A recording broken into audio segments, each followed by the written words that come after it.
Welcome to Get Over It, the consciousness transforming podcast for exceptional 21st century living. We have got a delight today. Raven Keys is joining us, and she's a Reiki master who initiates people into medical Reiki.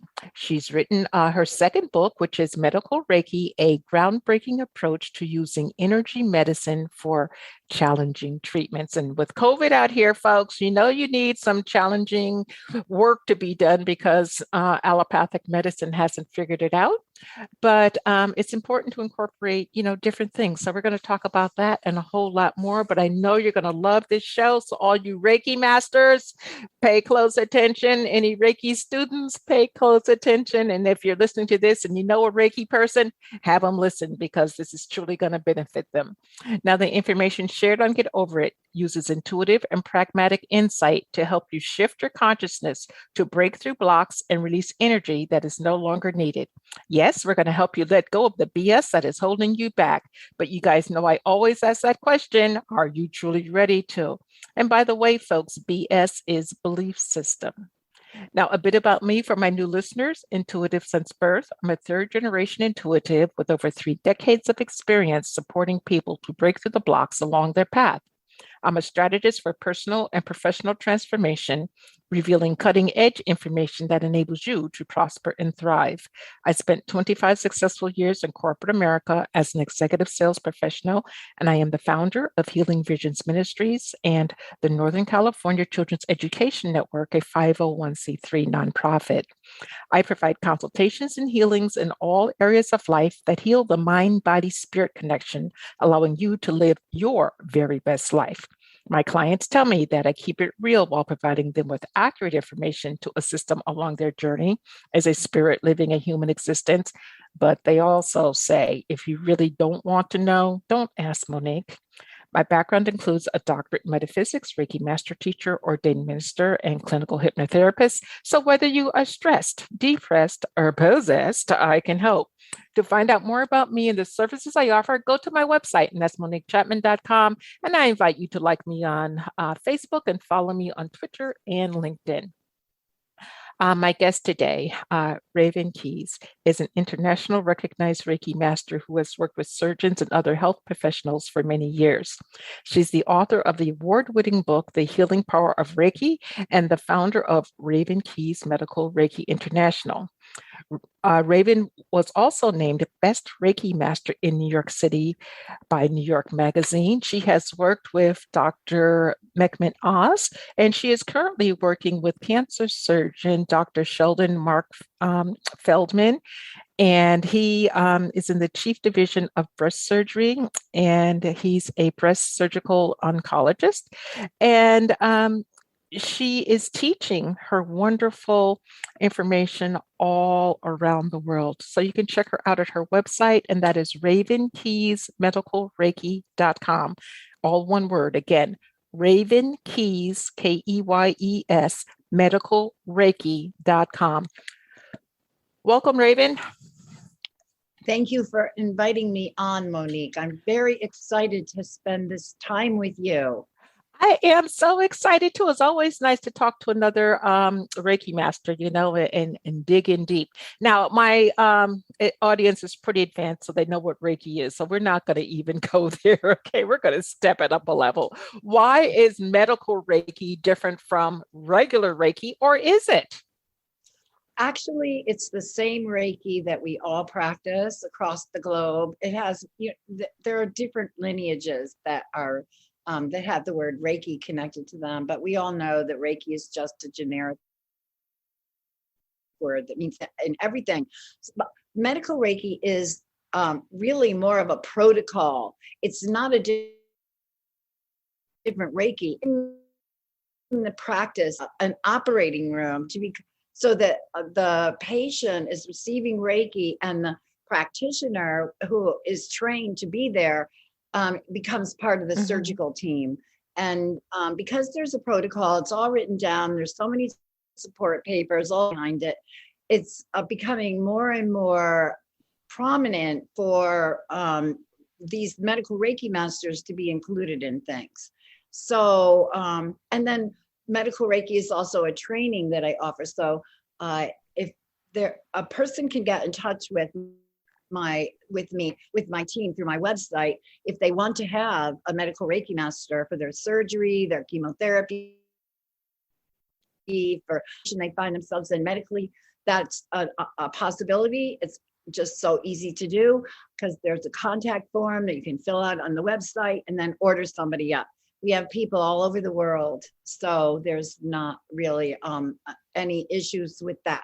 So then if you are a Reiki master and you want to take the training to become certified to practice medical Reiki, then the same thing, go to the website and fill out the form and say you want information about the training, and all will be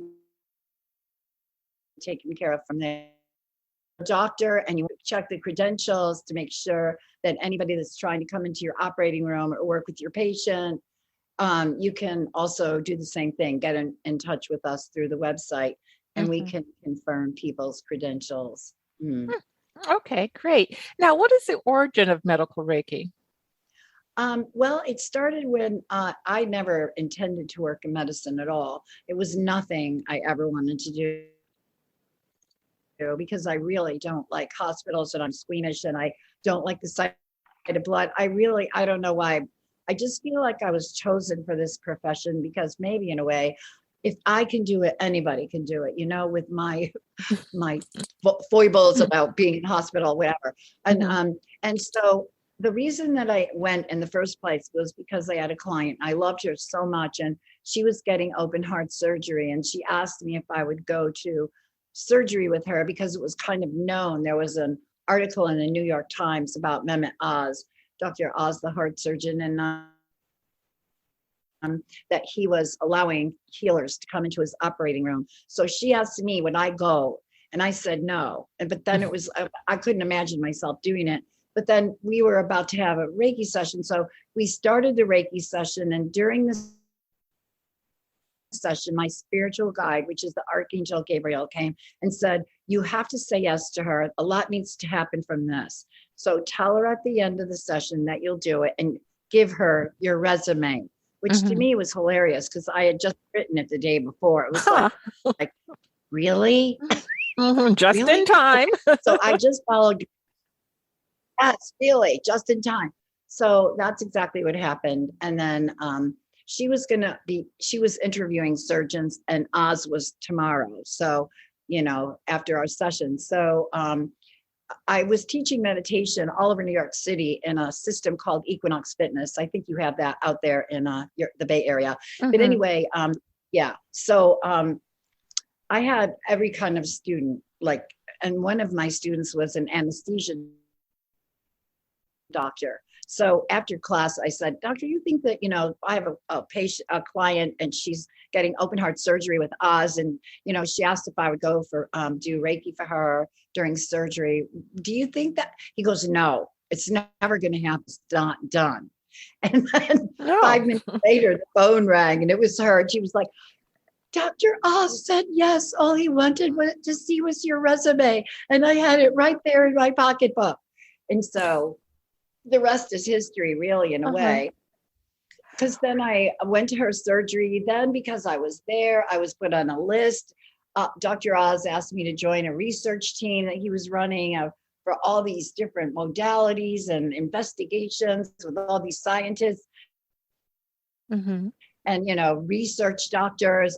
So I would be on Tuesday mornings, go to his office for these meetings. And it was like Knights of the Round Table, this round table with all these people, plaques in front of everybody's name, Doctor this, that, Reiki master. What am I doing you here? fit right in. No, you fit right in. It was like, what am I doing? Anyway, the long and the short of it is a lot of stuff happened from that one surgery. I ended up being involved in a double lung transplant after that. And I was on a list of practitioners at the hospital. One thing led to another, all the way up until 9/11. 9/11 New York, and I guess for the whole world, but I was in New York, and this is my home. everything. It's like a break happened in reality for all things and all people everywhere in the city. It was what, and so anyway, my hospital thing came to a screeching halt. For one thing, I couldn't get up there. You know what I'm saying? It's like too far. No, you can't go. And I ended up doing volunteer work for 8.5 months after 9/11 with all the different people, the firefighters, the police, the FBI, the morgue people, mortuary people. Just, it was infinite. And so, and then I ended up going back into the hospital. And this is where Medical Reiki really started, was with me connecting with Dr. Sheldon Mark Feldman, who's the breast surgeon that I work with now and for years now. And because he was so taken with what he witnessed in his patients, he continued to have me come to surgeries, send his patients to me, right from his office. Sometimes they just got told they had breast cancer. You know, it just makes such a huge difference to really care for somebody who's so upset and terrified and all the rest of the things. It's like Reiki is amazing. It just calms everything down, brings hope out of a person, changes their vibration totally and completely from one of extreme stress and the fight or flight hormones running through the system to the rest and restore. You know, the parasympathetic nervous system. It's like one of the best things, and well, it is one of the best things. Yes, it is about the Reiki, is that it automatically activates the parasympathetic nervous system so the body can heal. And it's amazing the energy, how it flows and it goes where it needs to be. It's absolutely amazing. Now, in your book, Medical Reiki, you say that disease is an opportunity. Tell us more about that. It is an opportunity because this is my what I've observed. I you know, there's so much, like, because I'm working in medicine, I'm always like really conscious of the fact that a lot of things that I know are never going to be able to be proven by science. And Dr. Feldman says that too in the foreword to my book, that there are some things that you can never prove. But what I've observed and what I've seen is that, like, people can get ill because they came to the earth to do something and life got in the way. You know, it's like you have to grow up and then you go to school and you get a job and this and that, and you get married or you don't get married, or all these things start taking over. And meanwhile, there was a destiny that you came here to fulfill. But you got so off the track of what you came here to do that sometimes the only way for a person to get back on track again is to stop everything, because of dis-ease. And it is dis-ease. Everything is the opposite of being in an easeful situation. And that's one of the things that I've seen time after time. And also, when you're at the door of really serious illness and you don't know like what is going to really happen in the big picture, everything becomes very clear to you. Like, you realize what's important to you, really. Even if you don't have this big destiny imprinted in you that you can connect to, I really feel that everybody on earth right now does have some form of destiny that they're carrying within them. But whether, you know, the illness makes that prominent in their lives at the end of the illness or not, they still, in the midst of it, find what matters. And what matters is their light and their life and love. Who do they love? Who loves them? You know, it's like a real moment or moments of rectification or something of the path you've been on. Well, you said that so eloquently. You have, in your book, you also say that the late Dr. Mitchell Gaynor said that 90% of cancers occur in folks with healthy genes. Now, is this because of what we're eating? Is it because of lifestyle? Why is it that if we're not necessarily genetically disposed for cancer, we can still, attract it to us? Yes, there are many different reasons that he mentioned. I was very blessed to be invited to his book signing for the Gene Therapy Plan book. And it was really, really an educational moment for me to hear all the different reasons why a person could get ill. Pesticides, what we're eating, the way we eat.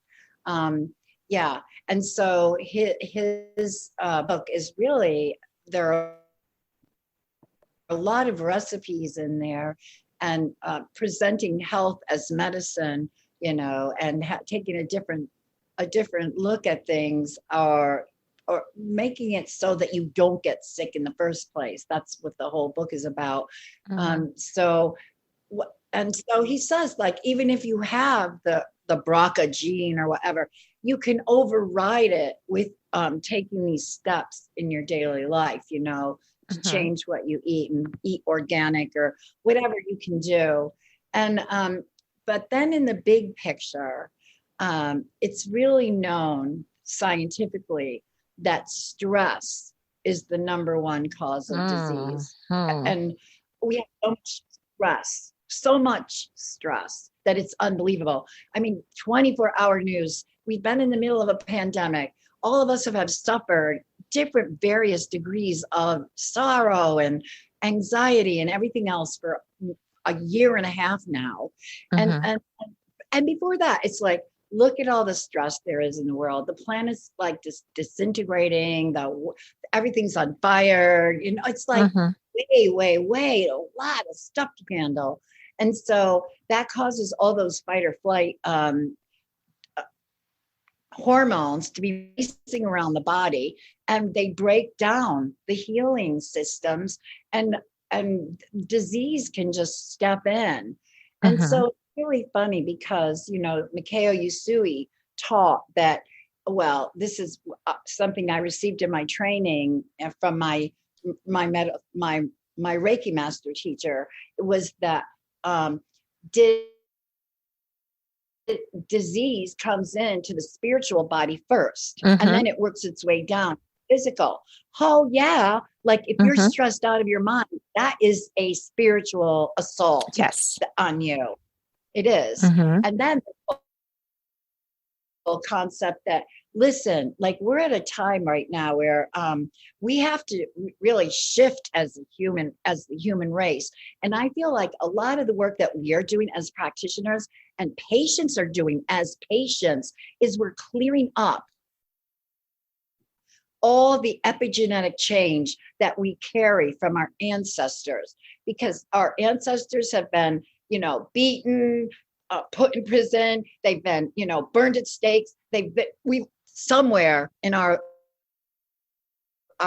ancestry, these things have occurred, and it's been proven scientifically that trauma from ancestors registers in the actual DNA of cells. It's called epigenetic change, and there are many studies done on this. So wait a minute. So hey, guess what? What if you can change the DNA in your own cells, because Reiki is there for you? Because what does it do? It restores everything back to its perfection. Right. The universe is energy perfection. So if we can restore the perfection that's in the cells, and it's kind of like you heal yourself, then the healing goes back in time. That's a spiritual thing, but we know this as Reiki masters. Yes, we know this as Reiki masters. Yes, we do. It goes backwards. It goes back in time. And then we can actually, go back. I don't know. It's just like Go ahead. It's just us healing ourselves. And the more that I feel, the more that we do Reiki as practitioners, the more information we start to get, because Reiki it's the universe. So it's not, it's expanding. and new things come to me just continuously these days. I'm sure it's the same for you, Monique, when you're doing all this Reiki and everything with people. I mean, new Oh yeah. information Mm-hmm. comes. Yeah. Yeah, you just have to be open and receive. Receive is the operative word here. Now, in your book, you also talk about having a spirit helper assist with the healing. So, define for us what you consider a spirit healer and how they assist with the healing, the Reiki healing during the surgery or whatever the person's going through. Okay. The thing is, in my training, when people come and take the medical Reiki training, the very first thing that they do is they meet I call it angel, but it could be, it's some spiritual being that is going to be the assistant of this new medical Reiki master. Because the fact of the matter is, my whole training, for the most part, is in the operating room. Mm-hmm. There are so many things that can happen in the operating room that is so far away from what we would imagine as, like in our office and how we practice and everything and what we love. It's so extreme and it can be shocking, and nobody is there to take care of you as a practitioner. All Mm-hmm. this is coming to you right now, and you need a spiritual assistant, because you might need information. I can't even tell you how many times I've been helped by the Archangel Gabriel during a surgery because something was going on. I didn't know what to do. I asked, what do I do? Like in the situation, and the answer always comes. So there's no doctor. The surgeons, everybody in an operating room is so full on busy doing what they do. Mm-hmm. There's no time for them to even take care of the patient. Do you know what I'm saying? Mm-hmm. In the big way, like Mm-hmm. everything they're doing is for the patient. They're doing brilliant things for the patient, but there's nobody to take care of the patient at the same time. So what are we doing as certified medical Reiki masters, which, by the way, the credential is something that the medical professionals can believe in. Mm-hmm. We're like taking care of a person's life. And sometimes that gets a bit, you just need to have a spiritual assistant to help you get through some of this. That's just a fact. Mm-hmm. Okay. Integrative medicine and its role in healing. Now, allopathic medicine is a business. It's just straight up, in my opinion, anyway, it's dollars. You walk in, they're looking at you as a dollar sign, not necessarily as somebody that they're looking to heal. The more that they can get out of you, the better. So what is integrative medicine's role in healing, and how can we get off of that allopathic, dollar sign type of environment? Well, I think that's going to take a while for medicines to stop being an industry. But where Mm-hmm. is that going to come from? Where is the shift going to come from? It's going to come from, I believe, the doctors that are practicing medicine. We can't do without them. They know how to do things. We cannot fix. We can't get rid of it. I mean, I don't know. I don't want to make any statements across the board, but we need them. Integrative medicine Mm-hmm. means that the different modalities are incorporated into the treatment plan of a patient, of doctor's patient. So, massage, diet, this, that, psychotherapy, Reiki. And Reiki is big because it can release things, balance things, integrate things, make everything work.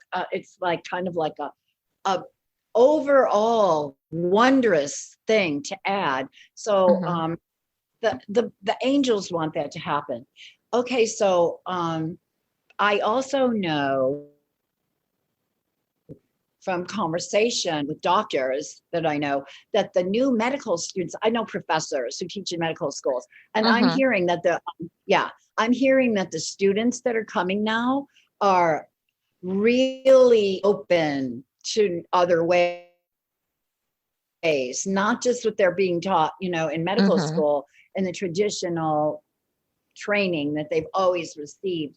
They really want to know how to take care of themselves and their patients, but they're also beginning to turn to taking care of themselves. One of my doctor friends has created an entire system whereby medical professionals can start taking care of themselves so that they don't get burnout and secondary trauma. But, you know, Reiki can do the same thing.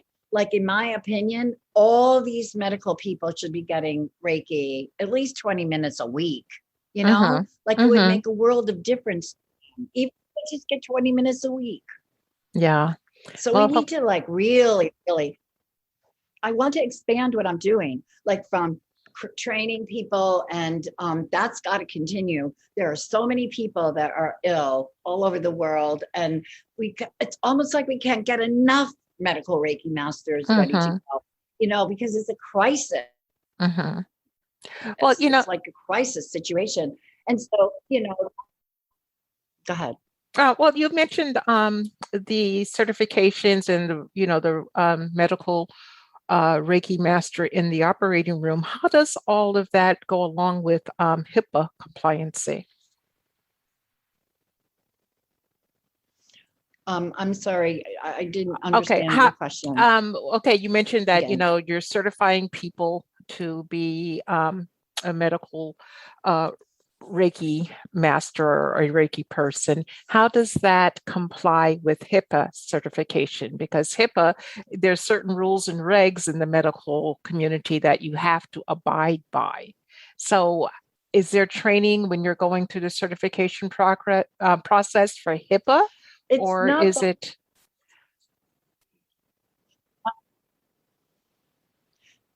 The HIPAA is a separate thing, if I may say. You know, it's not that hard to get certified for HIPAA, but in the big picture, we don't really even need to worry about that so much, because we're not electronically sharing any information with anybody about any patient or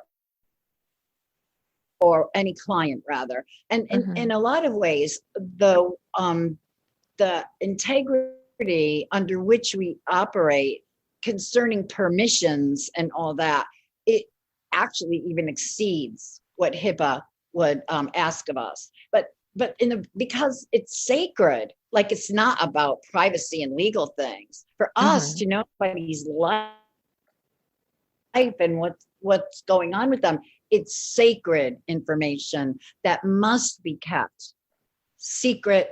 And it's kind of like working with the energy of what this person is and what you're going through with them. It cannot be shared with anybody. Okay. Now you're working with someone who's been to, regular doctors, and they feel that they're just not being heard. They're talking, they think they're clear, but somehow the doctor is either not hearing them or choosing not to hear them. How can one make themselves heard so that we can get the appropriate, I'm going to say integrative, treatment that we need from whomever we need it from? Well, that's really an issue, isn't it? Like, what are you supposed to do if nobody's listening to you and you feel unheard? And like, now you're facing a really big situation in your life, but you just feel like the doctor doesn't understand you, doesn't get your concerns. First of all, they don't have enough time to really listen to people.